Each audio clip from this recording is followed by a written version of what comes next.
मैं बहुत खुश हूँ कि प्रियंका वायनाड से चुनाव लड़ेंगे। मेहनत करेंगी वो वहाँ भी, और मैं उम्मीद करता हूँ कि वहाँ की जनता उनको भारी बहुमत से जिताए।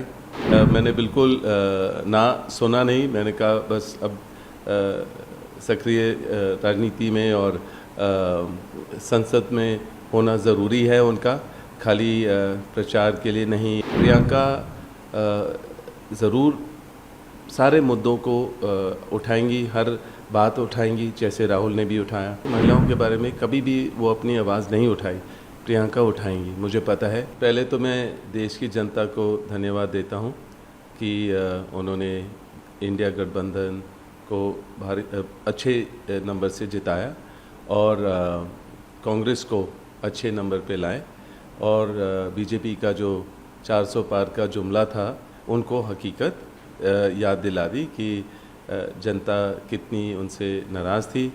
और मैं ये कहूँगा कि जो धर्म की राजनीति है वो सबने देखा था कि अयोध्या में उनकी हार से उनको समझ आया है कि धर्म की राजनीति देश नहीं चाहती है। मैं बहुत खुश हूँ कि प्रियंका वायनाड से चुनाव लड़ेंगे। मेहनत करेंगी वो वहाँ भी, और मैं उम्मीद करता हूँ कि वहाँ की जनता उनको भारी बहुमत से जिताएं। जब भी मेरे से पूछा गया कि आप सक्रिय राजनीति में कब भाग लेंगे, तो मैंने हमेशा बोला कि प्रियंका के संसद में भाग लेने पर, उनको सांसद के रूप पर देखने पर, उसके बाद मैं शामिल हो सकता हूँ। पर इस बारी जब जो डिसीजंस बन रहे थे तो उसमें मैंने ज़रूर ज़्यादा मैंने बोला इस बारी कि नहीं, मैंने बिल्कुल ना सुना नहीं, मैंने कहा बस अब सक्रिय राजनीति में और संसद में होना ज़रूरी है उनका, खाली प्रचार के लिए नहीं। और खाली जो वो इतनी मेहनत करते हैं, तो मैं चाह रहा था कि वो जो उनके महिलाओं के नारे वो लगाते हैं कि मैं लड़की हूँ, लड़ सकती हूँ, या अलग अलग जो मेहनत करते हैं वो बड़े पैमाने पर और पार्लियामेंट में होने पर वो अपने काम और अच्छी कर पाएंगी, देश की सेवा और तरीके से कर पाएंगी। सर, आपको लगता है कि जो प्रियंका गांधी बार बार जो है कांग्रेस के लोग कहते थे कि इलेक्टोरल पॉलिटिक्स में आए, पार्लियामेंट में आए, तो पार्लियामेंट के अंदर जब वो जाएंगी तो और आपका कहना है कि वुमेन इश्यूज और ज़्यादा मुखर तौर पे अच्छी तरीके से उठेंगे, आवाज़ उनकी और पहुंच पाएगी? देखिए, मुझे पता है कि मेरे परिवार अपने पुरखों से, दादी से और अपने पिताजी से और सोनिया जी से कितनी सीखी हैं, और राहुल ने भी सीखा है। और उनको पार्लियामेंट में होने पर, संसद में होने पर, जो भी देश के मुद्दे हैं जो बीजेपी ज़िक्र नहीं करती हैं, उनकी जो हमारे किसान हैं या बेरोज़गारी हैं या महिला की सुरक्षा और जो महंगाई बढ़ी है, उसके बारे में ज़्यादा ज़िक्र नहीं होती है।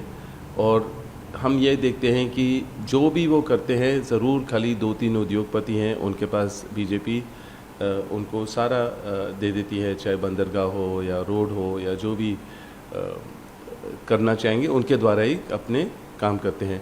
पर मैं कहूँगा कि प्रियंका ज़रूर सारे मुद्दों को उठाएंगी, हर बात उठाएंगी, जैसे राहुल ने भी उठाया।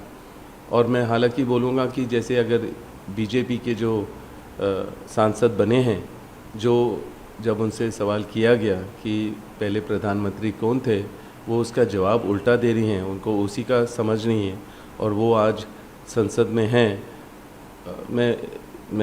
मैं हैरान हूँ, और वो आगे क्या कर पाएंगी वहाँ।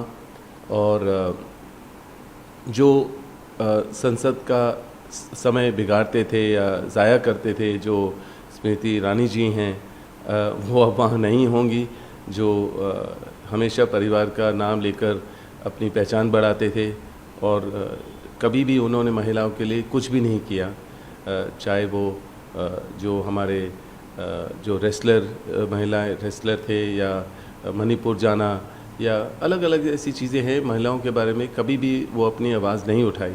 प्रियंका उठाएंगी, मुझे पता है। प्रियंका इस समय में उन्होंने वैसे ही, चाहे वो संसद में थे या नहीं, बहुत मेहनत की है और हर चीज़ समझी हैं वो, और उनको पता है लोगों की ज़रूरत क्या है और वो ज़रूरत पूरी करेंगी, उनकी आवाज़ रखेंगी, बुलंद करेंगी लोगों की आवाज़ संसद में।